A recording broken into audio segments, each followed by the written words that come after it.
Okay, what's up guys? For this video, meron akong isi-share sa inyo. Pero before bago ang lahat, nagpagas muna ako ng 100. Kasi mamaya pupunta tayo ng Yamaha. Bibili tayo ng P-Carbon Cleaner. Sa mga hindi alam, yung P-Carbon Cleaner ay yung ginagamit sa pangtanggal ng mga carbon sa ating makina para malagaan, para hindi karoon ng barado sa ating piston, lalo na sa ating headlock. Mamaya isa-isahin natin, pero bago ang lahat, gusto lang sabihin kung nakaranas ka na ba ng panghina ng motor mo, no? Yung malakas na sa gas, umuusok na, vibrate, kailangan mo na siguro ng P-Carbon Cleaner. Yon. Mamaya isa-isahin ko sa inyo kung anong benefit ng P-Carbon Cleaner. At ituro ko rin sa inyo kung paano maglagay ng carbon cleaner.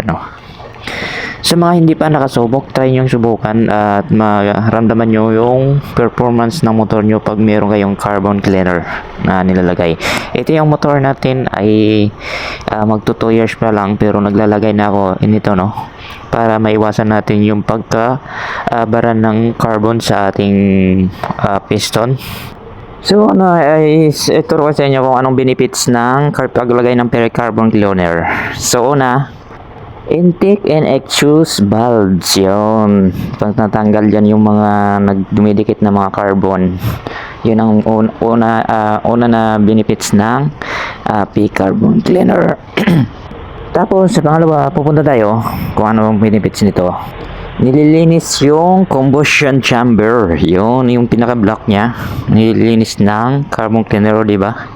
Ganyan ka ganda maglagay ng carbon cleaner. Tapos, punta tayo sa pangatlo. Yung piston crown, no, di ba? So, ayan guys, nakabili na tayo ng ating carbon cleaner doon sa Yamaha. At ngayon, bumalik tayo dito sa may gasolinan para mag-refill. Dahil nga, kailangan natin maka-full tank yung ating motor bago natin lagyan ng P-Carbon Cleaner. So yan, nagpagas muna tayo. Kanina 100, tapos ngayon 100. Mapupuno kasi may tira pa naman ako kanina sa ating tangke. So sakto lang. Mamaya ituro ko sa inyo paano maglagay. Basic lang ito guys, kasi ibubuhos mo lang. Mamaya magbayad muna tayo. Hanap lang tayo ng mga gandang parkingan dito sa gilid. So, ganun lang kasimple kung gusto nyo magsubok ng P-Carbon Cleaner para malaga natin yung ating motor, para hindi na tayo gumastos malala, lalo na sa mga FI. Actually, pwede naman to sa mga carburetor, kasi nga para to sa mga carbon na nagbabara sa ating makina. So, ayun, ito yung ating carbon cleaner. Turo ko sa inyo kung paglang maglagay. So, bubuksan lang natin. Ito ay 50 ml lang. Ganyan lang naman yung sukat ng P-Carbon Cleaner.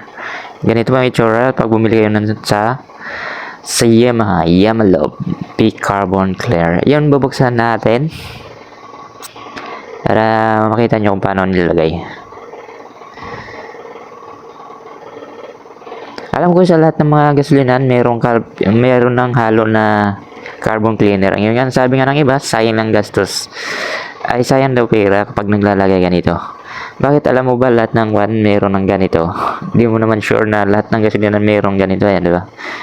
Mas okay na yung meron kang P-Carbon Cleaner na inahalo mismo. Para secure. Ayan, hirap paklasin na.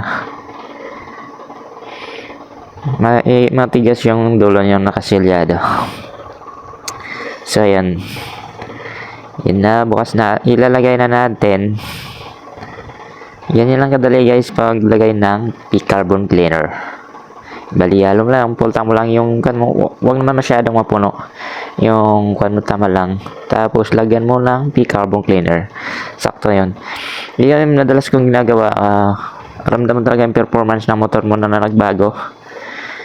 Ang paglalagay pala nito guys, every 3 months pag daily biyahe mo, malapit. Basta maglalagay ka ng P-Carbon Cleaner every 3 months. Yan. Ganyan lang kadali. Yung kadali maglagay ng P-carbon cleaner. So,